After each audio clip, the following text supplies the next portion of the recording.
देख रहे हैं मानवाधिकार न्यूज। आज हम बात करेंगे जो अमेरिका 50 जो कहा जाता था कि अमेरिका के जो ट्रंप हैं और भारत के माननीय मोदी जी ये बहुत अच्छे खासे दोस्त हुआ करते थे। लेकिन इन लोगों के अंदर कब से खटास आ गई जिससे कि भारत के ऊपर अमेरिका 50% टैरिफ लगा रखा है, जिससे कि कंपनियों में बहुत ऐसी कंपनियां हैं जो बंद होने के कगार पर आ चुकी है और काम धंधा बंद होने के कगार पर है। आज हम जनता से बात करेंगे कि जो मोदी जी कहते थे कि अमेरिका मेरा दोस्त है और इतना बड़ा स्वागत करता था, लेकिन वही अमेरिका भारत के ऊपर, माननीय मोदी जी के ऊपर और पूरे भारतीयों के ऊपर 50% टैरिफ लगा रखा है। तो क्या ये मोदी जी की नाकामी है या काबिलियत है? आज मैं जनता से पूछूंगा, जनता अपनी बातें रखेगी। और मैं सर, आपके क्या नाम है? विक्की विक्की मिश्रा। अच्छा, एक चीज बताइए, कहा जाता था कि भारत के जो माननीय मोदी जी हैं और अमेरिका के ट्रंप, ये दोनों बहुत अच्छे खासे दोस्त हुआ करते थे और दोनों आपस में आदान प्रदान इन लोगों का काम अच्छा चलता था। लेकिन ऐसी क्या बात हो गई कि भारत के ऊपर 50% टैरिफ अमेरिका लगा रखा है? इस पे क्या कहेंगे? मोदी जी की नाकामी है या काबिलियत है? ये मोदी जी की नाकामी नहीं, ये ट्रंप जी की नीचता है। और वो कभी भारत की दोस्त हो नहीं सकते, वो कभी भारत के साथ दोस्ती निभा नहीं सकते हैं। जब भी पाकिस्तान यहाँ पे हमला करता है, हमेशा हथियार अमेरिका का ही, मेड इन अमेरिका ही मिलता है। तो ये अमेरिका वाले तो कभी भारत के दोस्त हो ही नहीं सकते हैं। इसमें मोदी जी भ्रम में है कि उनको अपना दोस्त जाके जय वीरू बोलते हैं।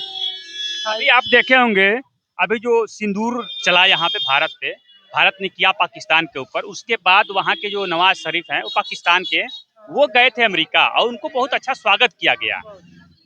और वहीं से उन्होंने एक ऐसा बयान दिया जो भारत के खिलाफ था।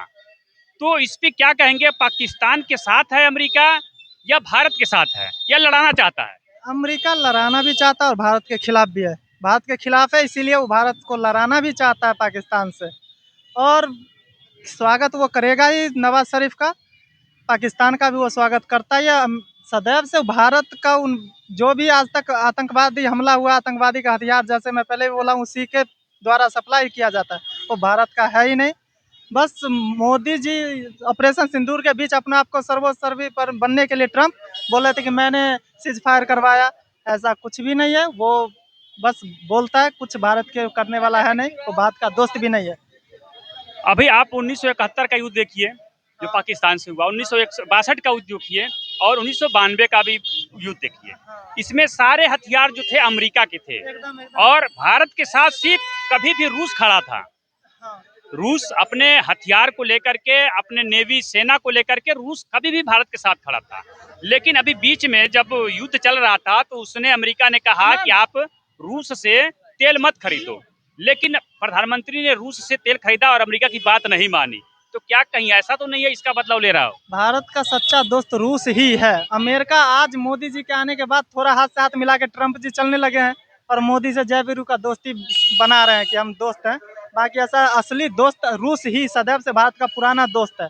जो पुराना है वही आज भी रहेगा। ये अमेरिका का भी दोस्त हो ही नहीं सकता है भारत का।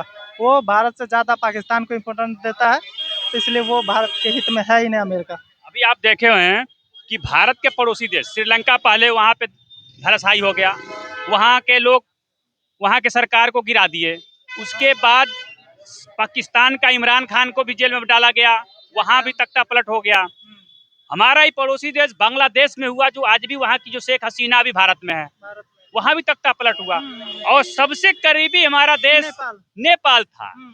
और नेपाल में इस तरह से वहाँ हालत हुई कि वहाँ के प्रधानमंत्री को देश छोड़ के भागना पड़ा, गृह मंत्री को दौड़ा के मारा गया। तो बहुत से ऐसे भारत के लोग कहते हैं कि भारत के अंदर भी ऐसी हालत आ सकती है।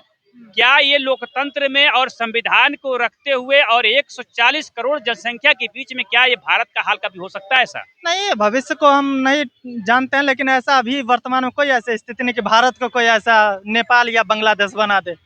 भारत इतने आप में समर्थ है कि दूसरे को कुछ भी चलने वाला है नहीं दूसरे देश का इसमें। तो इसलिए नेपाल और बांग्लादेश तो समझे ही नहीं भारत को कोई।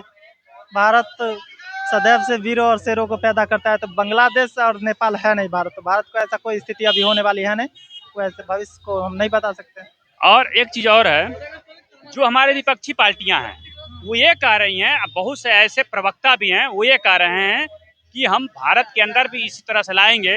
लेकिन देखा जाए तो बीजेपी जो है, बीजेपी सिर्फ एक पार्टी नहीं है, उसके साथ आरएसएस भी है, हाँ उसके साथ बजरंग दल भी है, उसके साथ हिंदू वाहिनी है, उसके साथ फिर बीजेपी के जो सपोर्टर है वो हैं। क्या इतने लोगों को उठान करके कोई मोदी के पास अटैक कर सकता है? एकदम नहीं, विपक्ष के पास कोई मुद्दा है नहीं, समझ है नहीं, तो वो ऐसे ही दूसरों देश के लेके बात बोलते हैं। मोदी पर्सनल एक नरेंद्र मोदी नहीं, वो भारत के प्रधानमंत्री है, उनके साथ 140 करोड़ पब्लिक है। जब तक वो प्रधानमंत्री है तब तक वो देश के महत्व है, देश के वो। एक चीज और बताइए आप कि भारत में जब कांग्रेस कोई ऐसी बयानबाजी करती है उसको पाकिस्तान रोक लेता है, हाँ हाँ यानी उसका सपोर्ट करता है। हाँ। राहुल गांधी का भी बयान को सपोर्ट करता है, अखिलेश यादव के बयान को भी सपोर्ट करता है, और भी केजरीवाल के भी कई बयानों को वो सपोर्ट करता है पाकिस्तान। तो क्या ऐसी खासियत होती है इन लोगों के बातों में कि जो पाकिस्तान इन लोगों को बातों को बहुत जल्दी रिकवर कर लेता है? क्या ये लोग देश विरोधी बात करते हैं या देश के प्रति बात करते हैं? ये राहुल गांधी अभी 56 साल के अपने आप को युवा नेता बताते हैं, पर मैं तो उन्हें समझता हूँ कि नाबालिग ही है। पहले उन्हें बोलने का कोई ठिकाना है नहीं वो नाबालिग है, तो पहले बोलने में मैच्योरिटी लाए कि हम क्या बोल रहे हैं।